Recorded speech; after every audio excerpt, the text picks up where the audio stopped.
We all have that one crush that we just know we will just never be together. And that's the story I'm about to tell you about. Now, this story takes place in the second year of my senior high school. And let me just tell you a little something about myself. I was a corny ass, bitch ass nigga back then. And I understood this, but I was chilling, life is chilling, like ain't that deep. So this girl we're gonna call Keisha. Now Keisha every day she would come to school and she would come up these stairs that would lead to the hallway which goes to her class. So, I would always be by this hallway every morning because I always get to school before Keisha.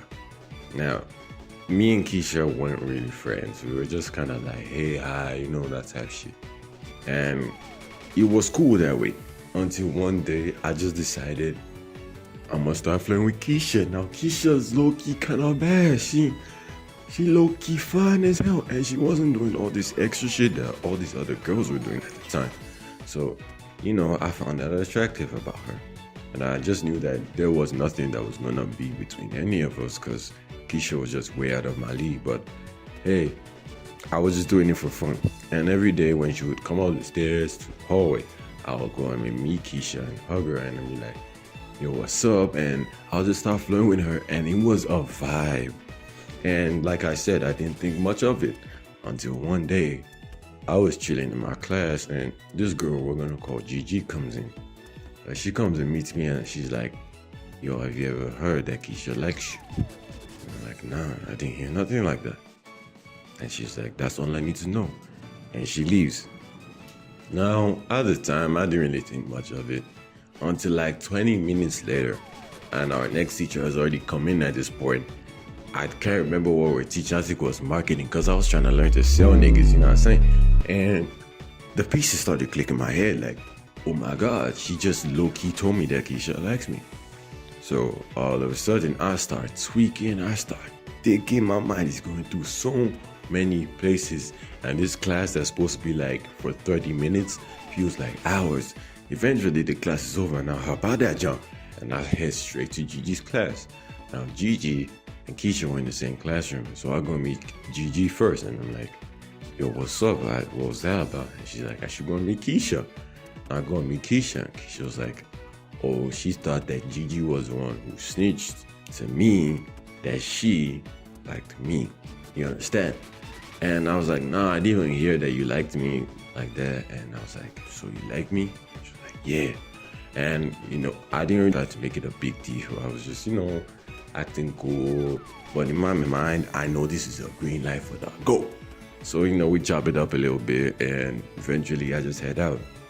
And I go meet my boys and I'm like, yo, Keisha likes me, and they're like hyping me up like, yo, we can't believe this. Like, bro, they could not believe it. You're cooked when your own homeboys don't believe in you. So next day rolls around and this time I'm on a mission. I'm trying to back this girl up. And Keisha comes up the stairs to the hallway. I go meet her and I start flirting with her. And this time I actually enter her class and I chop it up with her a little bit before morning class starts. And I do this for a couple days and it was just a vibe until I get, impatient and I was like, okay, it's time to go. So I go meet Keisha like, Keisha, we're gonna ever be something. And she says, no. The way my heart sank when she said no to me, I cannot describe it to you.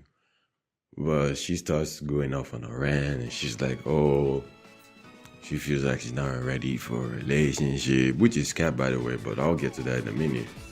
And she's like, oh, she doesn't want to feel like a rebound since I just came off a relationship, which is true, but the relationship I was in was very weird. And I will talk about that in another video, but for now, we'll just leave it at that. And eventually me and Keisha, start talking less and less. And I just didn't want to pull Keisha's strings and I didn't want her to pull any strings with me because I didn't see any point of us talking anymore. And I didn't want to do any hooking up shit because as much as I was a corny ass nigga, I had more standards than that, feel what I'm saying? Now, as to why I think she was lying was because in our school, there were two types of people. There were the day students and there were boarding school students. Obviously, these students came from home, boarding school students stayed in school. But the boarding school students, especially the boys, had a bad reputation. We were always on some gang shit, some shenanigans. It was something always up about us. You know, boys will always be boys. And we also had a bad reputation of being dated by because it felt like every single one of us was players. And the fact that I just came off a relationship and I tried to get into another one with Keisha didn't also help my matter. So I kind of understand why she would want to protect herself, and that's fair. It's fine. But sometimes I do kind of think of what me and Keisha could have been.